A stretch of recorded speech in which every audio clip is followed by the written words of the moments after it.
Hello বন্ধুরা, দেখো আজকের হচ্ছে আমাদের পিকনিক। আর আমরা সবাই মিলে বাজার করতে গেছিলাম পয়সা তুলে। তো তারপরে বাজার থেকে এসে আমি আগে গ্যাস ধরিয়ে ডিম সিদ্ধ বসিয়েছি, কেন ডিমটা সিদ্ধ হতে টাইম লাগবে, আবার ছাড়ানোরও ব্যাপার আছে। তো ডিমটা সিদ্ধ বসিয়ে দিয়েছি, আর ওদিকে সবাই মিলে সবজি কাটছিল।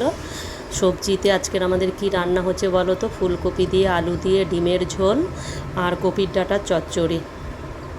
কপির ডাঁটাগুলো ফেলে দেবো, ও এখন নতুন কপি, ওর জন্য কপির ডাঁটা চচ্চড়ি করেছে। আর সবজিগুলো সবাই সবার ঘর থেকেই নিয়ে এসে দিয়েছে। তো এরপরে দেখো আমি মশলা টশলা কষিয়ে আমার ডিমের ঝোল রেডি হয়ে গেছে। আর ডিমের ঝোলটা কেমন কালার এসেছে তোমরা দেখো, অসাধারণ কালার ডিমের ঝোলটার। আর ডিমের ঝোলটা নামাবো, আর এদিকে সবাই মিলে আড্ডা মারছিল। আর ডিমের ঝোলটা করার পরে কী করবো বলতো, কপির ডাঁটাগুলোকে কেটে দিয়েছে, ওটাকে সিদ্ধ করব। সিদ্ধ করে তারপরে চচ্চড়িটা বসাবো বন্ধুরা।